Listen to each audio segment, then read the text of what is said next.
Thank you.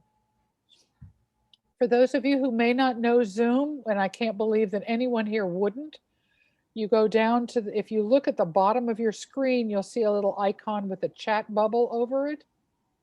And you just click that, and we are just going to allow people to converse that way for a little while until people are here.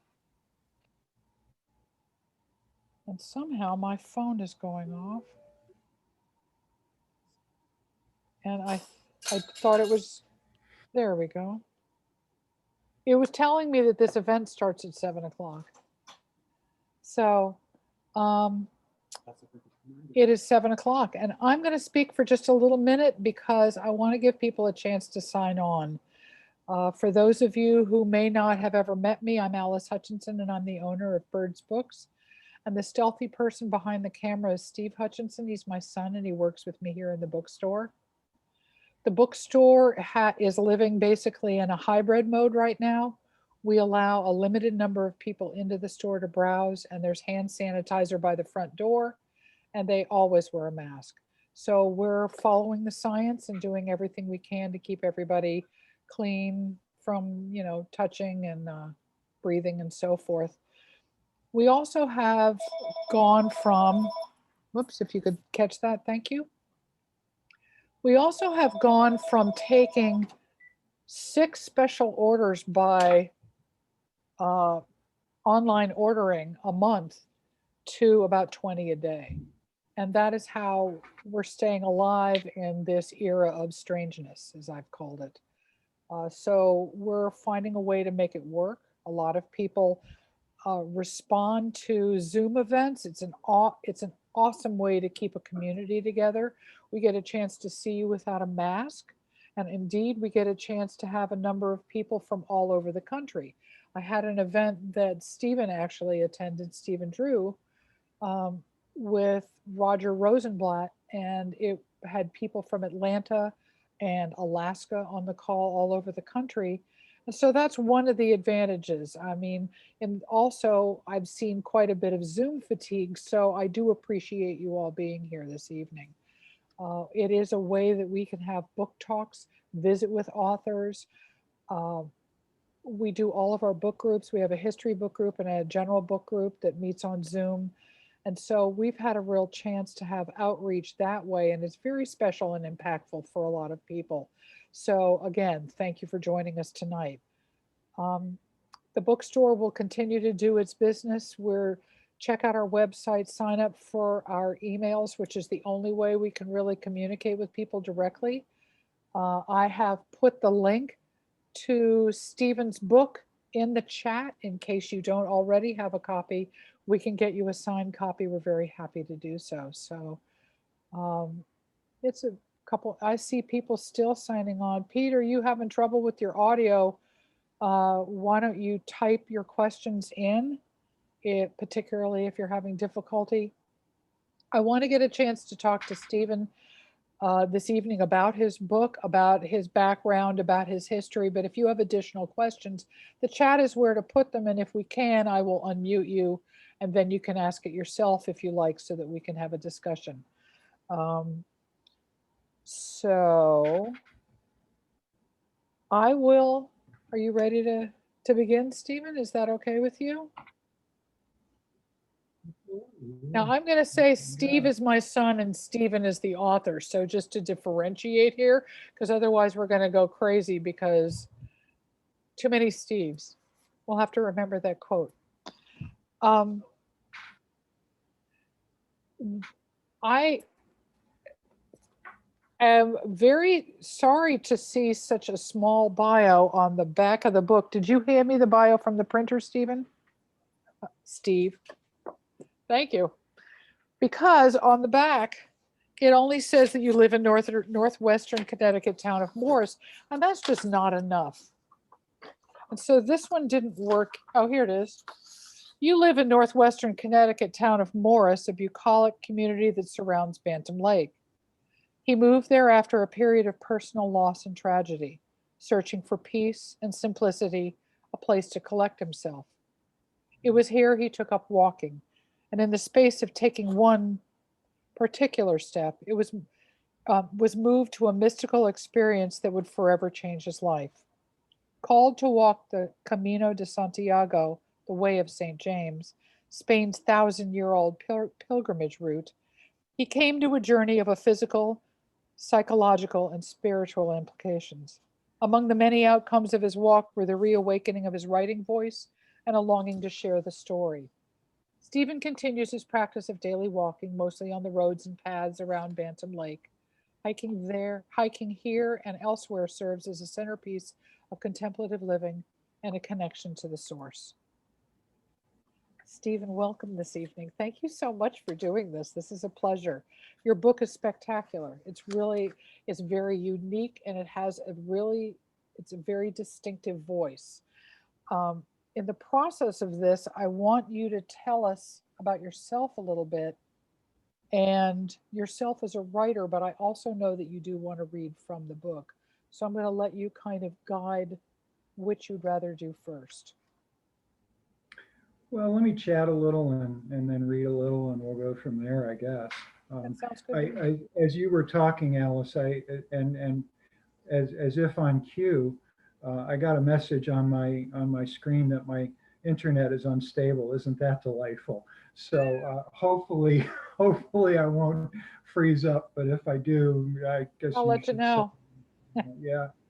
I really, I'm so grateful for the invitation to do this. Birds is one of those really just wonderful bookstores, world-class bookstores, and the fact that there's such a community around it, it's not surprising, and I just feel really blessed and privileged to be part of that community this evening. So thank you so much. You know, and I'm also pretty grateful for Zoom. I mean, given what we're all dealing with, it's a pretty nifty thing. The only thing that it doesn't allow me to do, and when I do speaking in various aspects of my life, I generally get an intuitive sense of the room, and of course that's not possible on something like this. So I guess I'll operate from a few assumptions that most of you probably haven't read the book, and that many of you may not be all that familiar with the Camino de Santiago. So uh, hopefully we can get you more familiar with both. So this is my first book, uh, and uh, and it's proving, and I'm new at this, obviously, doing the book talk thing. It's not my first, but I haven't got volumes of them behind me.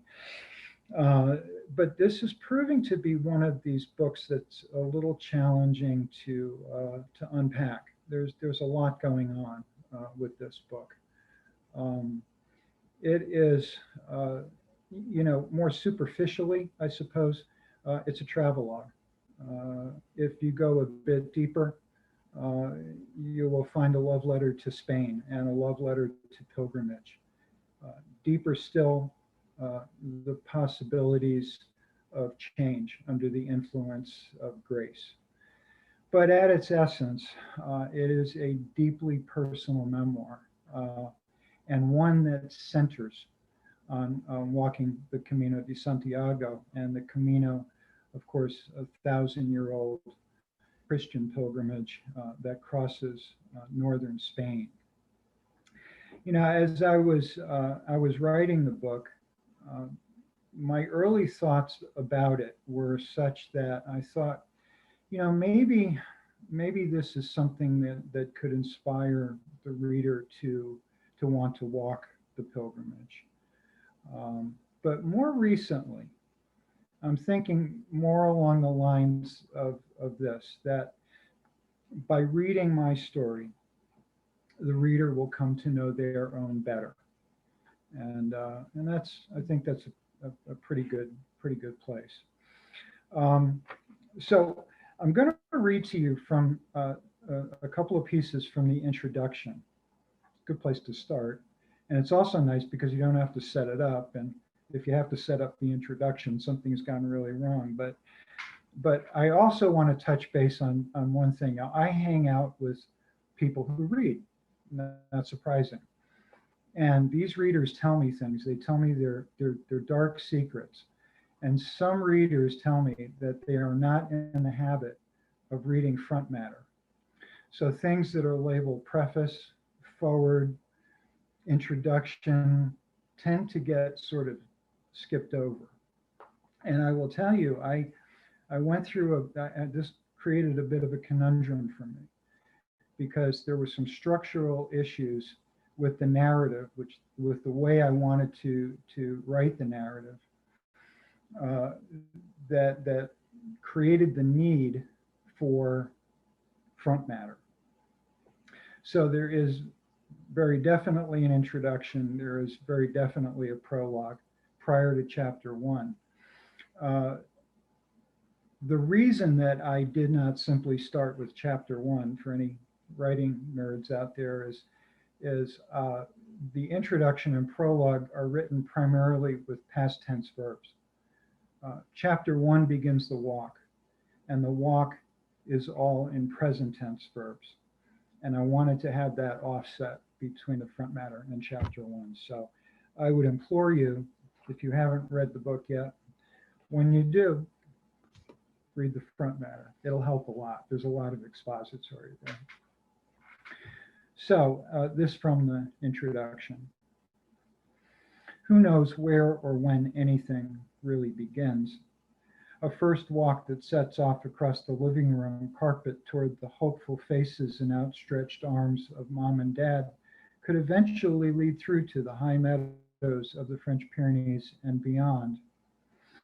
For all the different ways we found of moving ourselves from one place to another, there was always walking, ancient and perfect.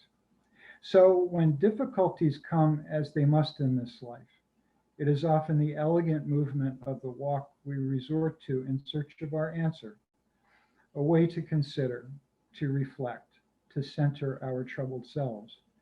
Maybe on a country road, down a path, along a winter beach, or through a labyrinth, the walk has a way with the mind and the heart. St. Augustine of Hippo once coined a phrase in response to a philosophical conundrum. It is solved by walking, he said. I read this quote not long after the darkness arrived during the long year of 2010, a time which I shared with my second wife and family, a time which begged for answers. The deaths of a close friend and mentor, as well as my wonderful father-in-law, the health crisis of a stepdaughter, the suicide death of my 28-year-old son, and lastly, the decline and end of my marriage, all conspired to create an emotional crucifixion. There was more, but these were some mighty big it's to be solved or reconciled, or at least made sense of, even if it just was not possible. So after the experience of that emotional crucifixion, I found myself needing to start life over. And so at 54 years of age, I moved out of my home and up to Morris. I was living in Watertown at the time, in a pretty typical suburban place. So what I was looking for here was simplicity. A place to stretch out a little bit, a small town, rural experience, something much more essential. And in the process of settling in here, I began the practice of daily walking, and very much in the interest of a benefit to mind, body, and spirit. So this became a regular habit of mine. Most people that find themselves walking the Camino find themselves called to some degree. And of course, callings come in all shapes and sizes. Some people don't notice it, they just find themselves there, not sure of why they're walking. And some of us show up having had a very clear experience of being called. And that was the case with me. I would tell you before reading this next piece that I came to an awareness of the Camino back in the 1980s. I read the book Iberia by James Michener, and the last chapter of that book is entitled Santiago de Compostela, and he talks about the pilgrimage. And he refers to it as the finest journey in all of Spain, and I was just immediately taken with it. Life went on. About 30 years or so transpired, and after moving to Morris, I found myself watching the movie The Way. This was a movie that starred Martin Sheen. His son Emilio Estevez wrote and directed it for him. It was basically a gift to him that he could lead a movie. And it was just a gorgeous story. And as I was watching the opening scenes of this, it all came back to me. I remember, I said, yes, I know this thing. So a year or so passed after seeing that movie. And of course, I had absolutely no intention of going to Spain to walk based on having seen a movie. This happened. During a long walk one very hot and humid August afternoon, I was suddenly and spontaneously called to the Camino de Santiago, the Way of St. James. The Camino is a Catholic pilgrimage of about 500 miles, or 800 kilometers, and is usually completed in 5 to 6 weeks. People have been walking the ancient roads to Santiago de Compostela in the northwest of Spain for over 1,000 years in search of redemption, release from burdens, forgiveness, and meaning, sometimes searching for the experience of God itself. Typically, those who come to it have felt some sense of calling. One effect of pilgrimage is that it slows life down.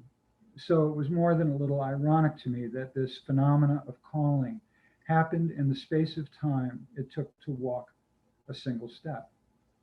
One step only. As my foot lifted, the entirety of walking the Camino de Santiago and all of its attendant implications then entered my life as a complete reality. There was no sense of having a choice, no need to engage in decisional balancing, no need to even wonder how it could or would ever be. It simply, yet definitely was now so as my foot returned to the ground. I remember I'd been leaning forward a bit as I walked, and that suddenly my body had straightened, that some kind of sound had lifted from my throat. Fear spontaneously erupted with a flood of thoughts masquerading as rational. Reeling from this, I continued walking as the fear eventually waned. After a time came peace and stillness and a thought that did not express in voice, but if it had, would have sounded like a chocolatey, warm, soothing whisper. And it would have said something like this: live well, be at peace, follow your path. Know that when the rhythms of life allow, you will go. There is something there for you. I eventually returned home, got into the shower, and wept. I had never known anything like this, and frankly questioned my sanity, though the reality of it seemed undeniable. The route I eventually took, the Camino de Frances, the French way, begins in the town of Saint-Jean-Pied-de-Port in the south of France, near the Spanish border. It traverses northern Spain from the Pyrenees Mountains through the Basque country of Navarra and La Rioja, and crosses the vast Spanish Meseta into the region of Galicia and the city of Santiago de Compostela. It ends at the cathedral there, in a crypt beneath the altar before the mysteriously contained relics of Santiago, St. James, the Apostle of Jesus. The Camino experience is the epitome of pilgrimage, the movement in body, in mind, in deepest thought, and in spirit. It is about a faith expressed in leaving home and all that is comfortable and familiar and soothing, to walk on ground unknown. So that's how I ended up going to Spain. I had this experience, and quite frankly, I thought I had lost my mind. I really did. I had never had any kind of experience like this before. So on the heels of this, I had a conversation with a close friend of mine who's a Catholic priest. I figured, well, here's a fellow who knows a thing or two about being called. And we had a conversation about this. Um, it uh, in it, I told him what happened, and he said, well, he didn't want to make a judgment about it, but he said it sounds like something happened for you, and that wouldn't it be wonderful? He just put it out there as a possibility. Would it be wonderful if you're able to do this? And about 3.5 years later, the Rhythms of Life allowed, and in April of 2016, I left to walk in Spain. This last paragraph of the introduction, I would like to read for you, and it sets the book up fairly nicely, and then we can move on. This experience of pilgrimage on the Camino de Santiago came perfectly and precisely as I began my 7th decade, a time when one realizes there are some things to consider, maybe even some things to pass on. There has been a voice gathering from some essential and mystical place that wants to speak of things like crucifixions and resurrections, of redemption, of journeys within and without, about the breaking and healing of the human heart, about the improbable becoming real. It wants to speak of romance and adventure and conquering fear, of finding the freedom of heaven right here between the lines of life. Seems I have a thing to say. So that is pretty much the setup for what the book is about. And I will just let you know this. The Camino unfolds in 3 more or less distinct phases. And this is almost a universal experience for people who have walked the Camino. The first phase, there's a geographic correlation here, and we'll call it from Sanchon to Burgos, which is considered the gateway to the Meseta. And in this first third or so of the Camino, the centering experience is very much a carnal idea. It's about the body. It's about adapting to daily walking. Picture taking that long Sunday hike of, 15 miles and then repeating it the next day and the next day and the next day. And the body accommodates this. And to either side of that carnality, there is the psychological experience and the spiritual experience. Crossing the Meseta in the middle of the walk is something that many do alone. I did. I walked in company for the first third. I walked alone for the Meseta. And here the centering experience is the psychological. It is the mind.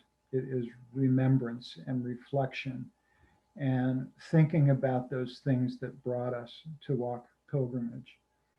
And to either side of that is the carnality and the spirituality. And then finally, toward the end of the walk, the last third of the walk, walking across the flat Meseta is over, and there is ascension into hills and mountains.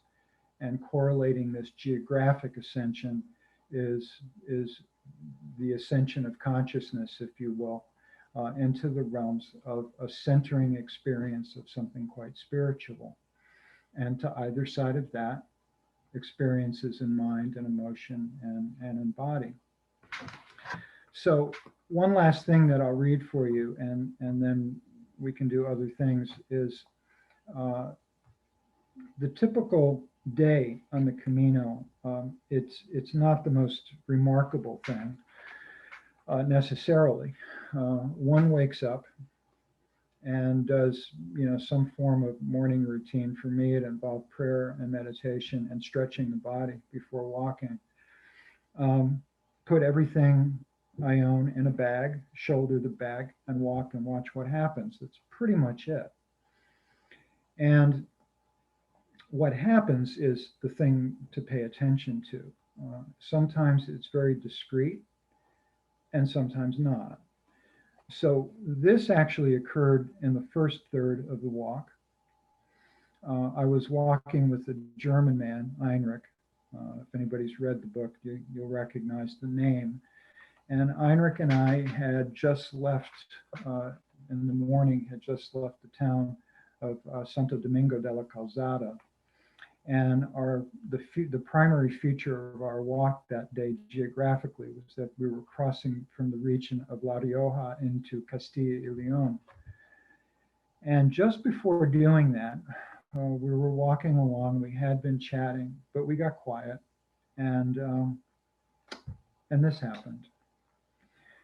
Before resuming its proximity to the highway, the Camino zigzags a bit, and contained in my view for a time, I see between 1 and 2 kilometers of the path's blonde dirt ahead as it courses through the deep green slopes. All along its track are pilgrims, perhaps 30 or so, in small clusters or alone, spread out and moving westward. For just a bare moment, for just the briefest fraction of a footstep on a Morris road of a moment, I see it all differently. No longer do I see pilgrims. I see pilgrimage. A movement towards something, a movement away, a movement of grace. I realize in this moment I am not apart from them or they from me. I am in no way living in opposition to them. I am them. And in the larger context of life beyond the Camino, all the competing needs and desires, all the conflicting interests, all the wounds inflicted and received, all the differences of body and thought and language, and most certainly of religion, are revealed as only mistaken notions of things. Elegies of separation become expressions of compassionate oneness along this thin, magical road to Santiago. Realization loves to dance here, to be glimpsed, even if only in the briefest of flashes. And it occurred to me after I saw this, a couple of things occurred to me. One, you can't unsee that. You can't unexperience that. This is the kind of thing that's a forever thing. Even though the experience of it was just for a flash, the idea of that really, really stayed with me. It is not the kind of thing that one can simply walk away from and say, well, that's that. So, in this sense, that's a fairly typical experiential day on the Camino. There were several like that. So I just wanted to share that with you. Alice, do you want to show some pictures? Let me unmute myself. So let's see technologically if I can share the screen. Okay. I have some Let's pictures see. for you all, and I just, it's again, it's not strictly a travel log, but I just wanted to share these with you. There we go. So this first slide, it's possible. It's just possible that maybe I talked a little bit too much about my Camino before leaving, and certainly after coming back home. So I put this up as a mea culpa to those closest to me. My sweetheart Diane was very patient with me. I never once caught her rolling her eyes when I would talk about my Camino experience. So good on her for that. So we can move on from the swear jar.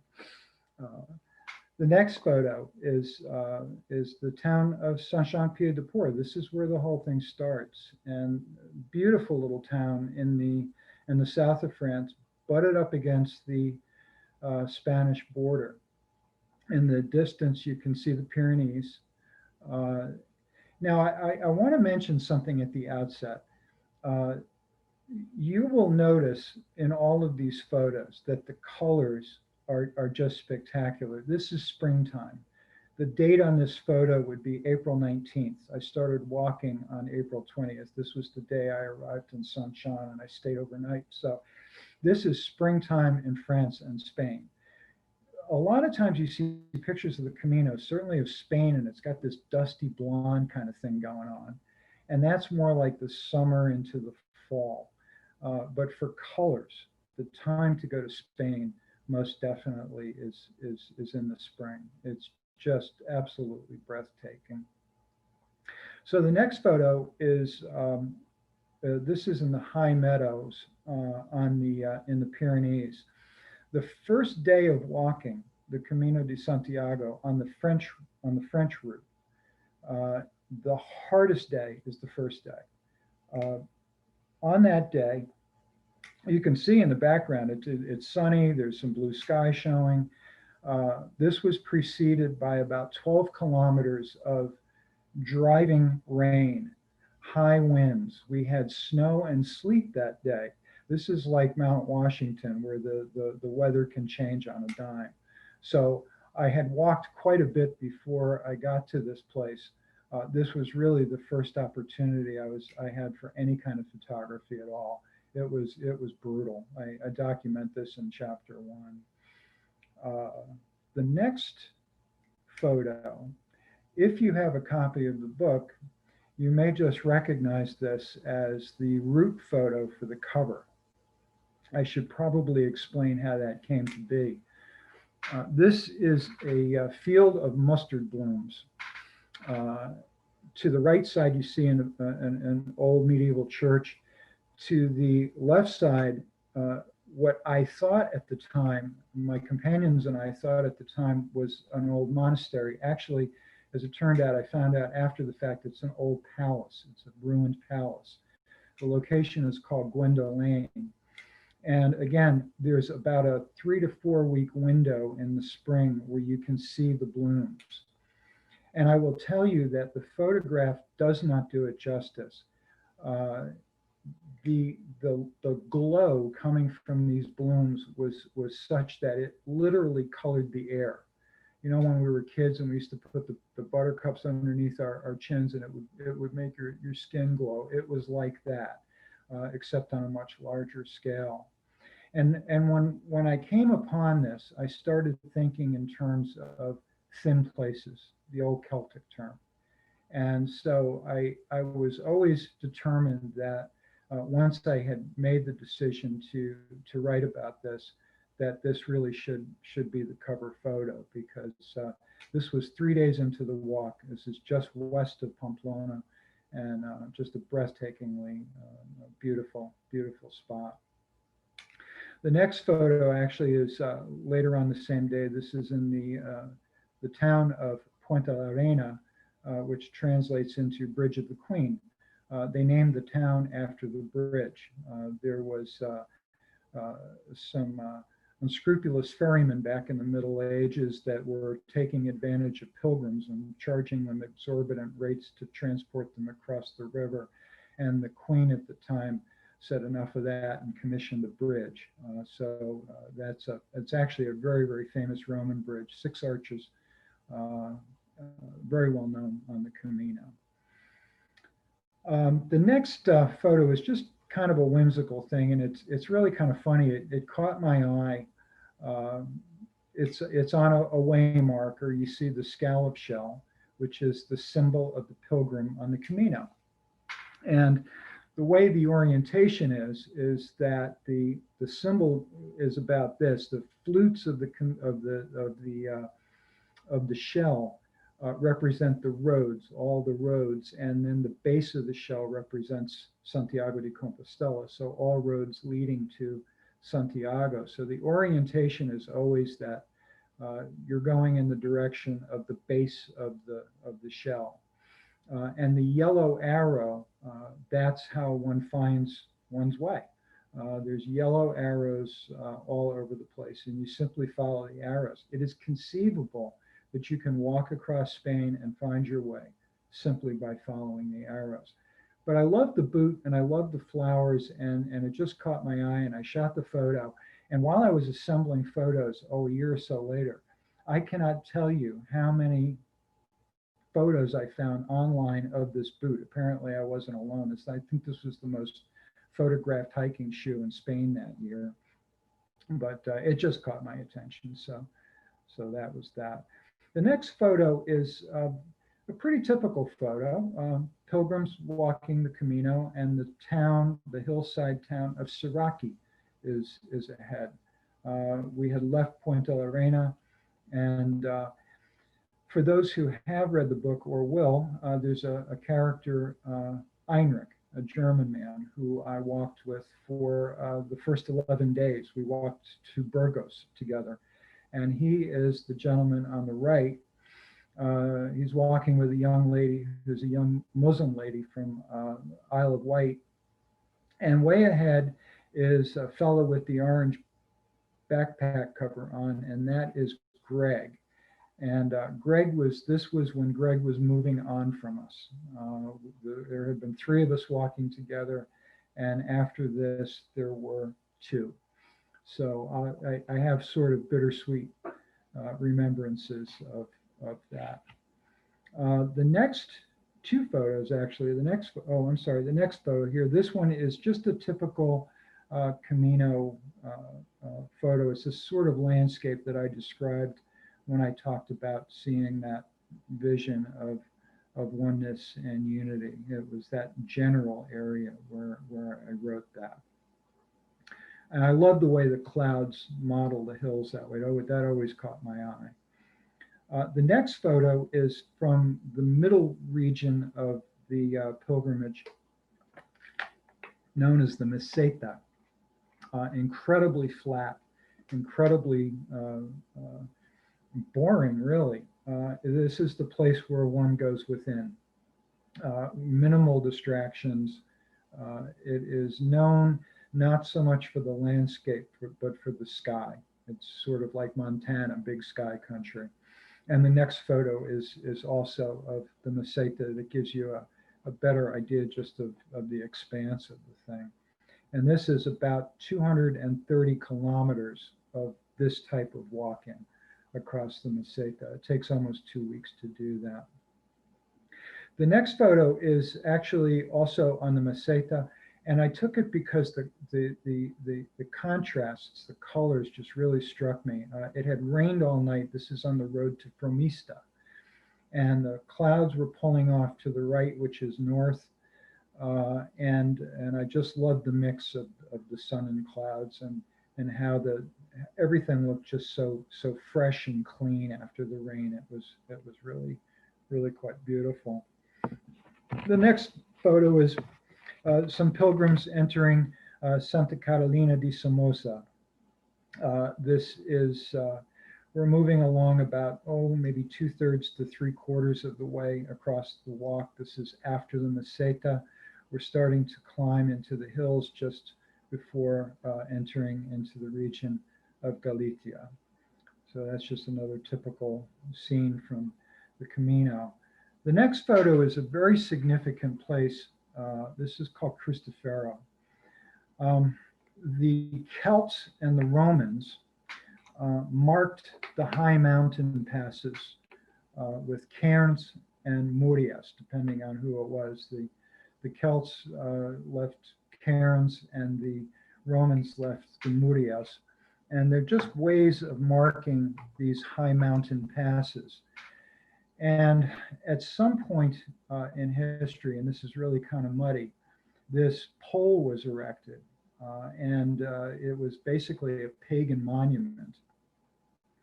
And over time, when the influence on the Camino route shifted toward Christianity and Catholicism, they put an iron cross at the top of the pole.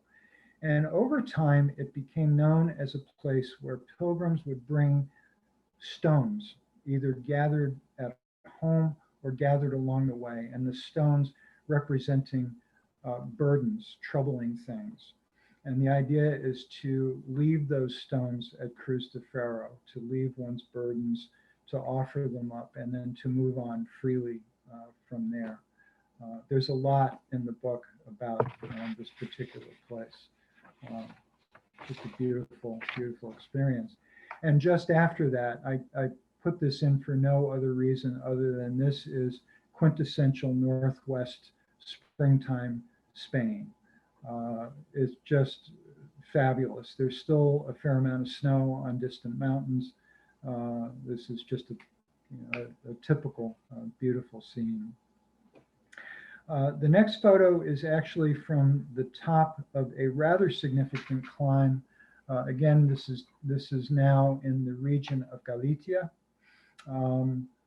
People have traveled to Ireland, say it's very reminiscent of that kind of landscape. And this is the top of the climb to O Sobrero. This was an 8-kilometer climb. And just again, it's a breathtakingly beautiful, beautiful view. And then about a week after this, one finds oneself in Santiago. This is what the cathedral looked like in 2016. They were doing a lot of renovation on the exterior. They have since finished that and moved to the interior of the church. But that's what it looked like in Santiago de Compostela in 2016. The following photo is the reliquary. This is where one finds the bones of the saint, and you don't have to be a person of faith to be deeply moved by this. There is an understated power when you kneel before this and you look through the bars and into the distance past that little altar there at the reliquary.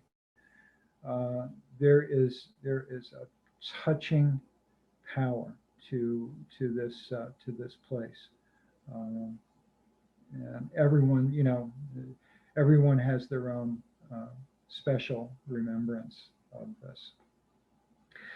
In the next photo, many pilgrims, and I certainly did, continue on after Santiago de Compostela, another 90 to 100 kilometers to the towns of either Finisterre or Murcia.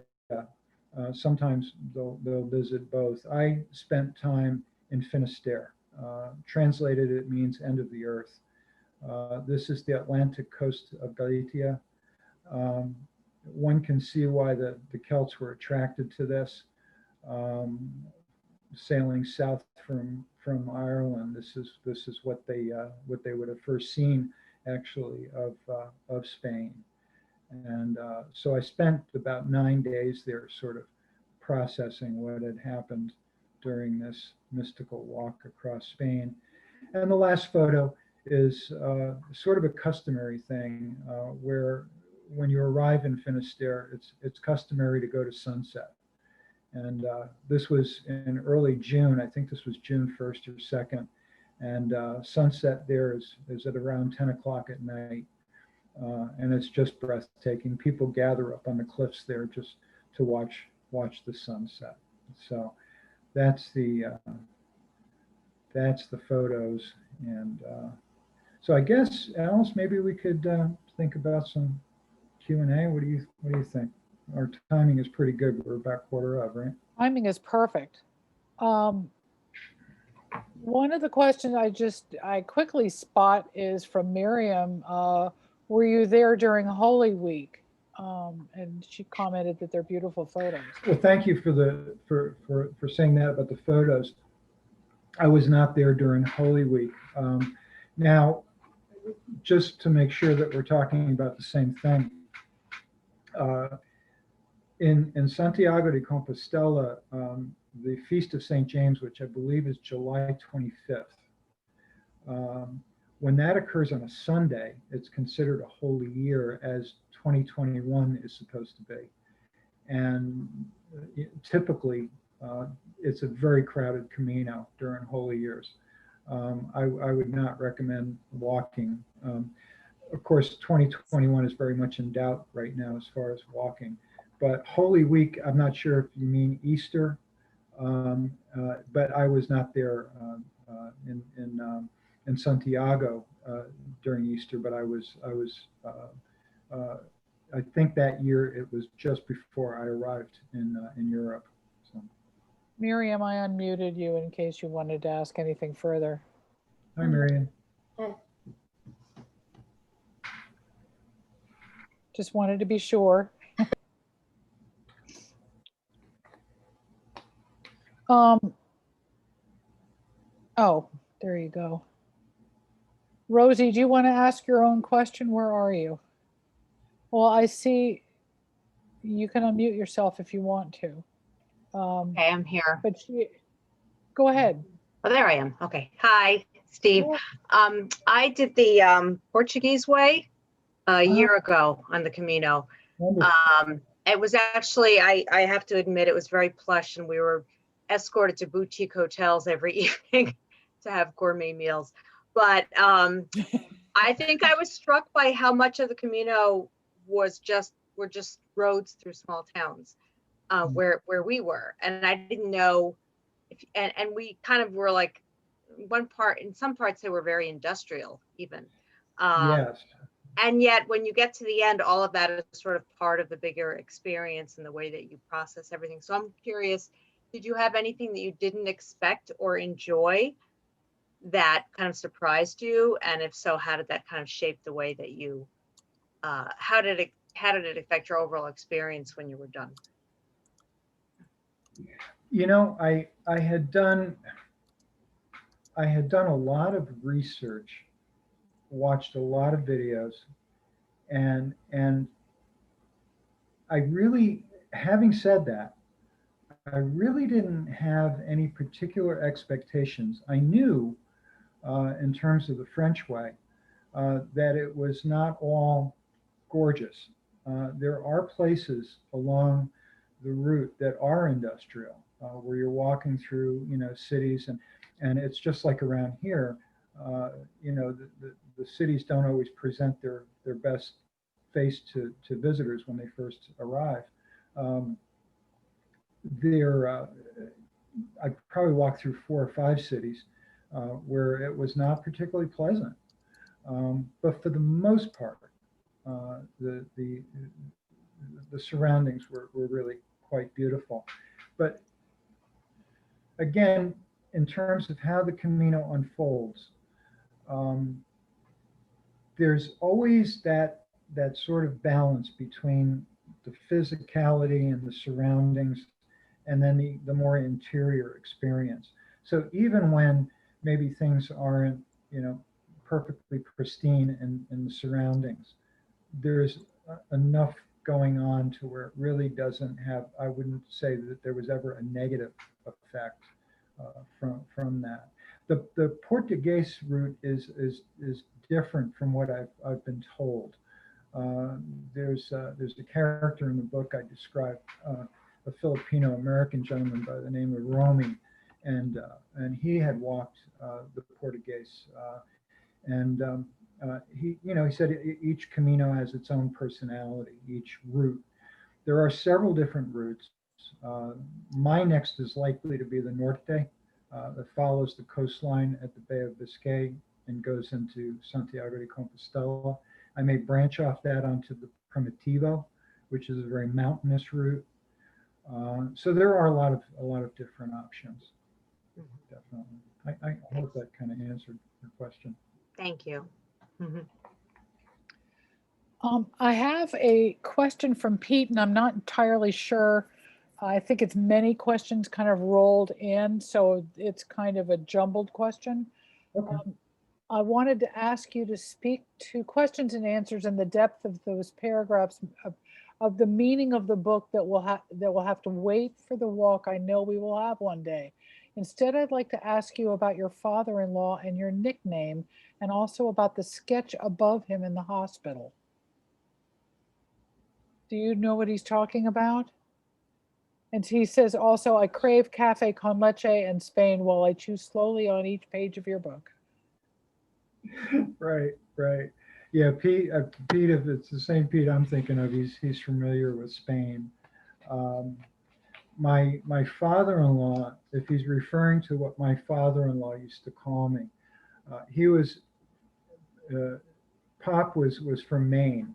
He was from the deep woods of Maine, and he moved to Bridgeport, Connecticut, to provide for his family. And he was just a wonderful guy. What a character! Went into the Navy on a fraudulent enlistment in World War II. He forged his parents' name on the enlistment papers. He went in at 16 years of age and fought in the South Pacific. He was a real piece of work. And toward the end of his life, he ended up with this. He had this god awful heart problem. Was taking a shower one day and realized that there was I'm laughing, but you have to know Pop. There was a wire sticking out of his chest, and the wire had at one time been connected to his pacemaker, got disconnected, worked its way through, poked it through. So little French guy from Maine looks at this and says, well, I better soap it up and put a Band-Aid on it and make sure it stays clean until I get to the doc. I don't think I'm going to bother with this right now. So anyway, needless to say, he ended up in the hospital, and 56 days he was in the hospital. And, just a rough and tumble guy, but the grace that this man showed in his final appearance in the world was something that I carry with me to this day. And it was a grace that carried me through the loss of my son, certainly. To be on the heels of watching my father-in-law go through what he went through, 56 days in the hospital of poking and prodding, to come through that gracefully and gratefully was really something. So yeah, that's something I write a good bit about in the book. He was a piece of work, but he taught me so much. Thanks, Pete, for bringing me back to that. And the sketch above his bed in the hospital, what was that? I'm not sure. Well, I know. And he mentioned something about the nickname, your nickname. Well, my nickname was Mista. He used to call me, hey, Mista.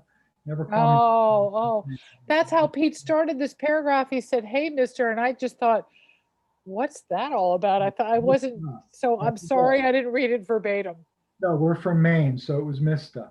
Mista. But yeah, no, I walked in one day on him and I thought he was gone. He was in a telemetry unit in the hospital. And I walked in and I know dead when I see it. And he was gray, eyes fixed out in the distance someplace. And I turned around and I looked and I saw a tracing over the nurse's station. I saw his name with a heartbeat. And then I heard from behind me now, hey, Mista. And I turned around and there he is, all rosy cheeks and smiling at me. And I swear, I think there were times when he was out exploring the far country. I really do. I sometimes wonder about that. But maybe that's what Pete was talking about. Pete, I hope I asked your questions okay. Awesome. There we are. Let's see. Whoops, I've got a few new messages down here. Okay.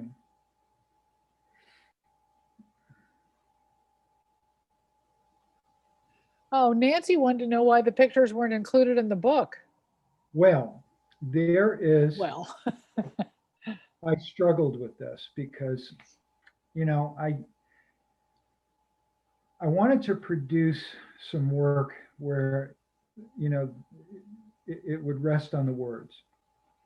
And I have mixed feelings about photos in books, but they are really nice photos.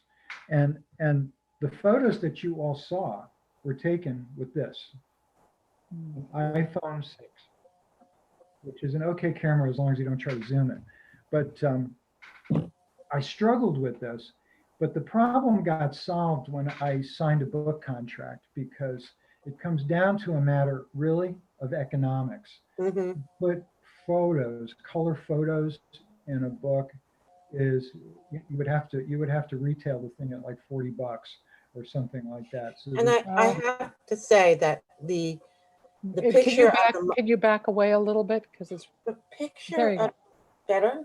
Yeah, thanks. Okay, the picture of the mustard plants, you described that perfectly. I did Okay. not need a picture.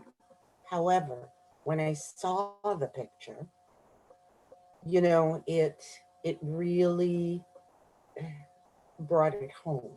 Yeah. I've had that same experience in the south of France with lavender. Oh, yeah. Yeah. Yeah. When you see it, when you smell it, Yeah. and it just infuses everything. Right. But you did a wonderful job with Thank you, Nancy. explaining it. It's just I really enjoyed seeing the pictures. It's like reading a book and then seeing the movie, you know? Right. Well, one of the things, and I have a colleague of mine who I know Alice knows, Rob McWilliams. He wrote a book called The Kiss of Sweet Scottish Rain. And he does this library type based presentation where he's got a lot of photos. And I saw him do before COVID, I saw him do his thing. And that's sort of a prototype for me. So I've sort of got two things going on, and these Zoom things provide the opportunity to do a little bit of both. But what I envision with the photos, and I've got an embarrassment of riches with photos. Believe me, I've got hundreds of the things, and it's really hard to whittle it down to 20 or 15 photos. But what I envision is sort of a talk and a slideshow based on the Camino, where the Camino is the dog and the book is the tail. This is sort of more of a hybrid thing here, but I know what you're saying about the photos, Nancy. They're, you ain't seen nothing yet, let me tell you. Mm. Thank you. Thank you. The follow-up question from Nancy is, you met and connected with several people along the way. Did you keep in touch afterwards? It's a very common thing. There's a saying that Camino friends are friends for life. And that goes for me, whether I see them again or not. And I think you probably get a better sense if you read the book, and obviously I hope you do, that these relationships, because the experience of the Camino was so transcendent, that I really didn't want to put limitations on the relationships, because invariably what happens is you email a couple of times and then it's done. And there's a sadness to that. And so I wanted to remember these as shared experiences in a much deeper place. And so those were relationships that stayed there, that stayed on the Camino for me. I don't know if that makes any sense, but Yes, it does. it kind of worked for me better that way. I have a friend who walked the year after I did, and he walked in the late summer, early fall.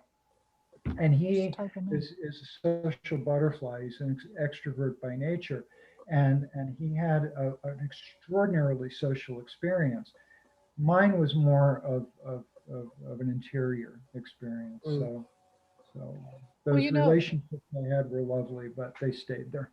One of the things I find so rare about that answer is it is an experience that is become much more rare in the technological world that we live in now, because there's always the connection to something electronic or a book or this. I mean, it's for someone to choose to leave an experience or a meeting as an experience rather than to try and save it electronically or capture it, diminishes it somehow.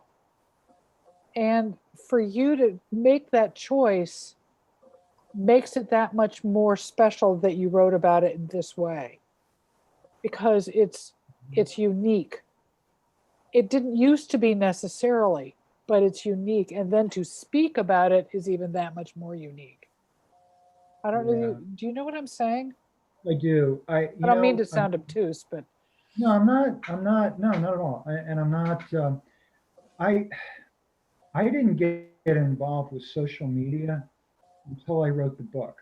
And the reason that I got involved with social media is because I'm contractually required to do so. I'm not a big wow. fan. Yeah. I wouldn't be on Facebook if it wasn't for being an author.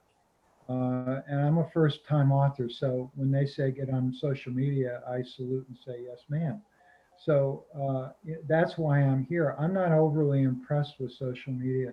In fact, I don't own a TV. I'm one of those. So the electronic thing doesn't really impress me all that much.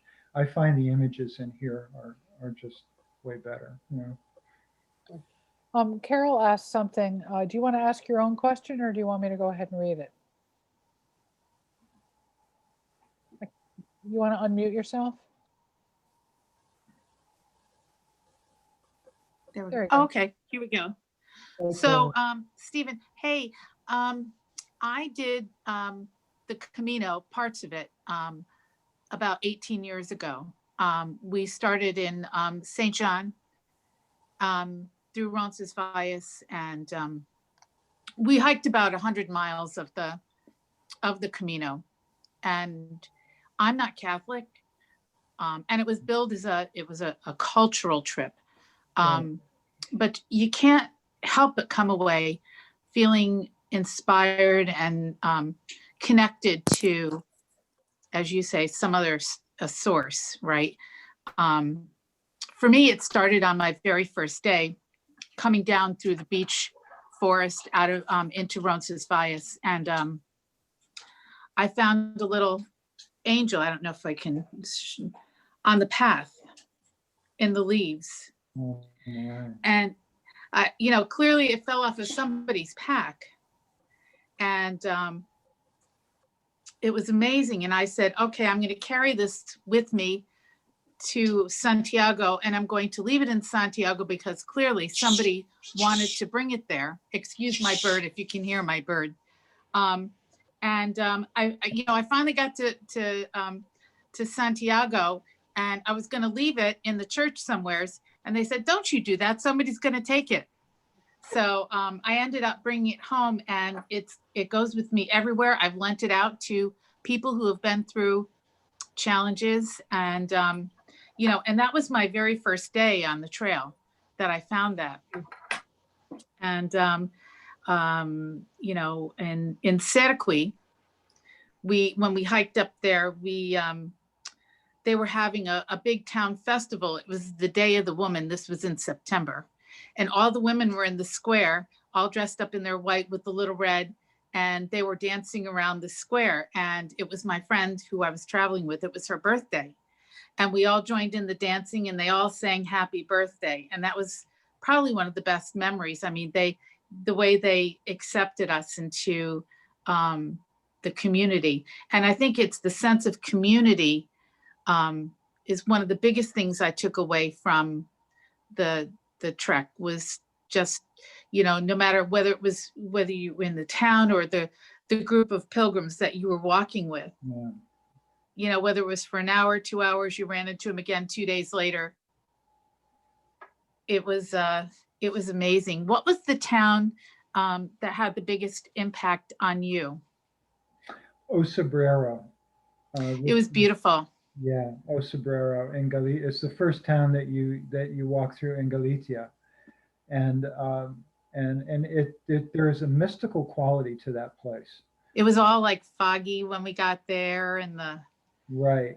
I was able to get that one shot. I was actually there it was more of a blustery day when I was there, but I remembered that from Paulo Coelho's book, The Pilgrimage. Yep. Well, his experience ended. He never really went to Santiago. No, that's where it ended. Right. But yeah, that was, it wasn't anything astounding. There was an experience that I write about in the book. There was a transcendent experience as I got up toward the top of that. Um, so that's probably why it stands out. But I just loved the place. It was one of those places I looked around and said I could live here, like for the rest of my life and be happy. You know. So yeah, it was. That's You good. love to go back. Oh, my friends all know if I ever go missing, they'll know where to find me. It's got to be somewhere out. You've relocated. Right. Yeah. Exactly. Yeah. Yeah. Any other questions? You all have asked some great questions. Seriously. I see, Mr. Kunz, you have just joined us, and you're welcome to unmute yourself if you know how to do that and ask your question, or you can type it in the chat to the right of the screen. Okay, I unmuted. There you Can you- go. Here we are. Yeah. Did you speak Spanish? I picked up a little bit when I was there. I had actually tried to, I don't do well with, for a writer, this is odd. I don't do well with languages. And I tried to learn a few things before I went, but I do much better situationally with that. So I got to the point where I could ask directions, I could state my needs, I could order food, I could book lodging, I could do, you know, the really basic stuff. I got really good at saying lo siento. I'm sorry, but you know, other than that, I certainly didn't have any kind of fluency. But so many people in Europe, as many of you know, speak really, really good English, serviceable English, and Spain is no exception to that. They really appreciate it when you give it a try, and I think that's important too. But I did have some victories with the language. Yeah, it was a great experience to be able to make myself known or my needs known. I don't think I sounded particularly intelligent, but I was really concerned about that at the time. Yeah, I think the language does help, no question, in terms of interaction. I did the Camino 2 years ago with my family, my brother and my son and my two daughters at different stages of it. And my son and my daughter's from Spain. And so she's of course fluent.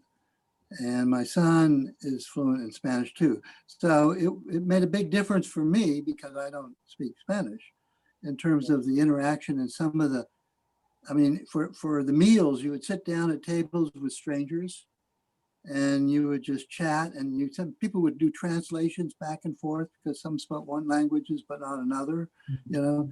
And I think that was one of the real rewarding parts of it, and some of the stories that come out of it, you know, like there was one woman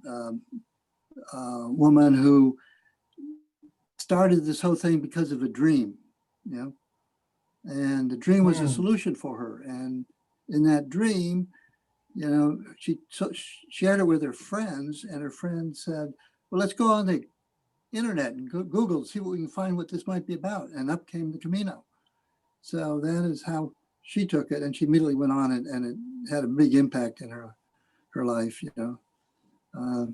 But I was 76 at the time. And there was one woman who was about my age, and she was doing it for the second time. She did it about 4 years ago. And she said it has changed a lot. The amount of traffic on the Camino now, particularly the last 100 kilometers, because if you do the last 100 kilometers, you get your certificate.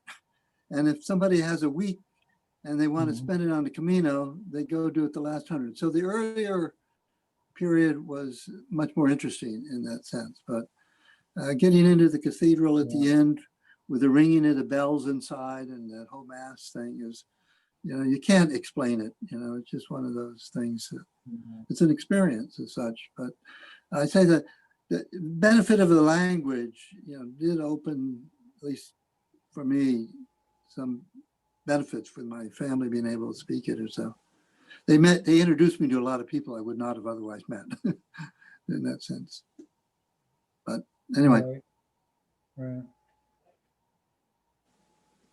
Wonderful, thank you. You know, you mentioned the crowds over there. It is definitely, it's going to be interesting to see post-COVID how this all works out.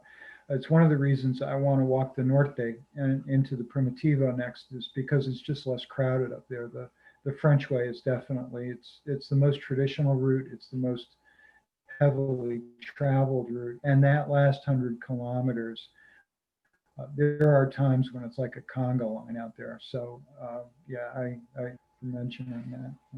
Do you think It's there's also the people best out there mark. now? Do you think there's people walking it now?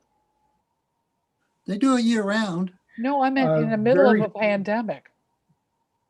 Oh yeah, there were people walking. The fall was actually pretty active. There was about I'm on a few different Facebook pages for pilgrimage, and there was anywhere from 500 to 1,000 people showing up in Santiago daily. Oh So my it God. was a lot heavier than I thought it would be. During the summer, it opened up quite a bit. Huh. Yeah, I I think it he's- would be that's what he was challenging to saying this find year. Sorry, I didn't mean to interrupt.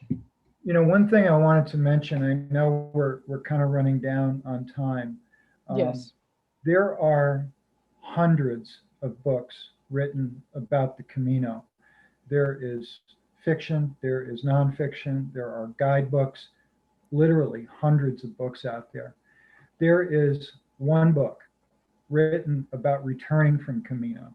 And I know, this is about my book tonight, but there is a book that is specifically written, the only one written about returning from Camino, and that's what it's called, Returning from Camino. It's easy to find this book because its author is a friend of mine, and he blurbed my book. And you'll find the book and the author on the back cover of mine.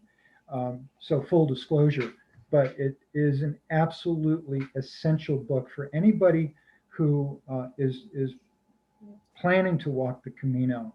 But if you have returned from Camino and found difficulty in readjusting to the world after that experience, it is equally essential. So I just wanted to mention that. It's Returning from Camino. The author's name is Alexander John Shaya, and you don't have to write it down. It's right on the back cover of my book. But Wonderful. the guy who carried his cello back around 2014 on the Camino, Yeah. and he I played saw- in all the cathedrals and everything else. Yes. Really interesting. Oh yeah, there's all kinds of really unique pilgrimages that are happening out there for sure. Yeah. Hi, Stephen. This is Steve. I have a question. Hey, Steve. So this actually, I love the whole presentation, and it actually brought up something that reminded me that back in high school, we had a Spanish teacher who was not teaching South American Spanish. She was teaching traditional Spanish. And so we learned about the Camino. And it was also because I was at a Catholic high school, being one of the few percent non-Catholics at a Catholic high school. But have you ever been in touch or had any connections to go in and offer to do, I don't know, talks or paid visits or anything like that as an author to, I know that my Spanish teacher would have been crazy happy to have somebody in talking about something in Spain and something that was that had to do with another class at the school, that it brought so many, a bunch of disciplines together. Even if you tailored it down to a younger audience, with some of your discussion. I would love to do something like that. I think, I would have to sort of cop to the COVID thing at this point. I really don't know how that shakes out or what that looks like. Absolutely. But part of the, when I said about writing this book, and that's a story in and of itself, I could probably write a book about writing the book, but, part of my agreement that I made in the interior life was that I would write the best book that I possibly could, that I would apply the craft to it, and that I would do anything in support of it. You certainly don't write a book to get rich, and it's really definitely a labor of love, quite literally. So I would, my idea with something like that is I say no to nothing. Everything is definitely worth a look. So, anybody wants to put anybody in touch with me, feel free. It's real easy to do. So yeah, it's a good thought.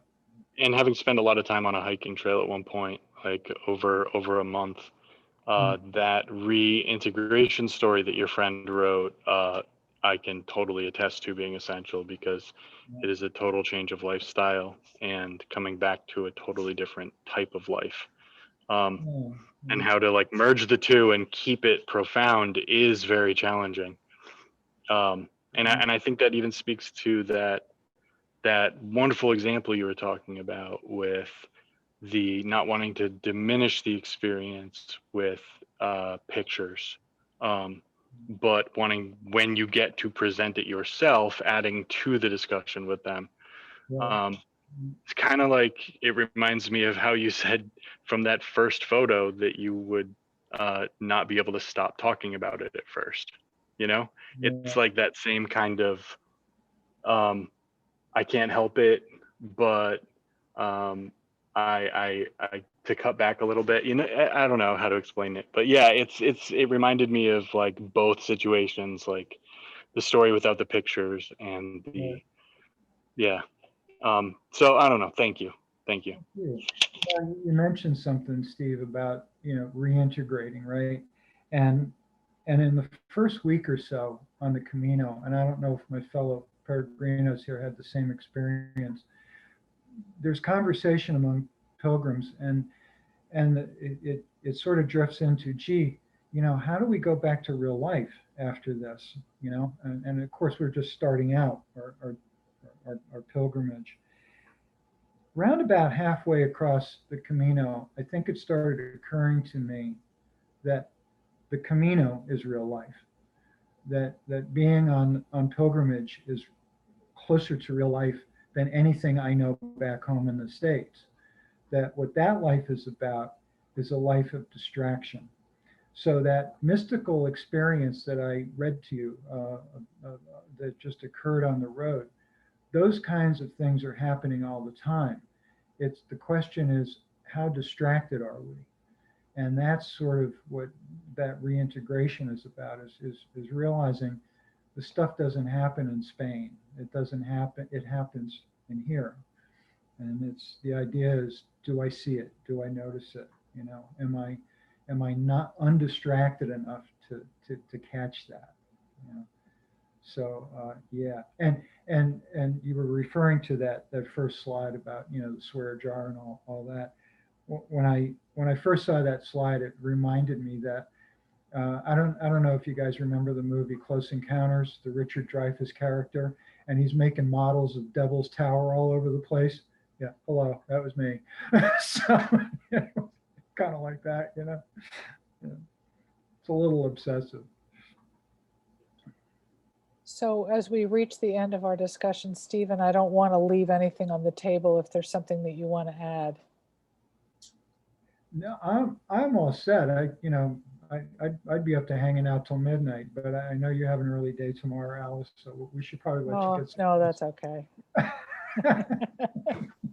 I would like to just say that I think, first of all, this was a very courageous book. There was a lot about yourself in it, and there was a lot about your struggles in it.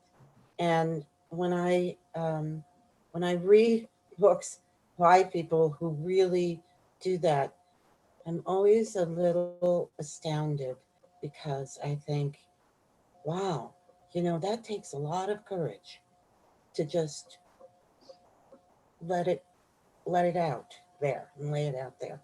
I was very impressed with that. I was very impressed with your spiritual journey, as well as the physical journey. when we met in the bookstore and I took your book to read, I remember I said to Alice later, I thought I was going to be, it was the beginning of COVID and we'd been locked down for a while. And I thought, maybe this will take me away. But it was much more than that. And it was something I think that I needed, but I didn't know I needed. So, and you will understand this, there are no coincidences. I was there so that I could get that book from you and read it. Nancy, that was a Camino moment. Trust me. Yeah. Yeah. Definitely. And thank you for your comment. Well, thank you. And then she didn't bring it back in time for me to finish it. So I'm still, It took me a while. so there must be something there too, because I'm going into a time, for those of you who don't know me, I'm having knee surgery tomorrow. So I'll be laid up and I have plenty of time to finish the book. So, oh Lord, I'm really so grateful we had a chance to discuss this book with you. I have me too. loved as much as I've read so far. I'm grateful that you're going to come down and sign the copies. We'll let you know when the rest of them come in so that you can have some signed for stock. Yeah. And I just thank you for showing us the slides too, because now we have, for those people who haven't read the book, they have a visual of what the journey looked like. And for those who Yeah. have read the book, they sort of get the picture that goes with what they pictured. Right. So it's enriching in both cases. And obviously your journey is something that's very special, that I know that as we touch into it, there's always a place in somebody else's journey where you find a little bit of yourself, and there's the community. So thank Right. you Yeah. so much for sharing you. so much of yourself with us and so much of your journey with us, and letting us see a little tiny piece of it and share it with you. So thank you, Stephen. Thank you all. It's just delightful to be with everybody. Thank you. Thank you. Thank you. Good night.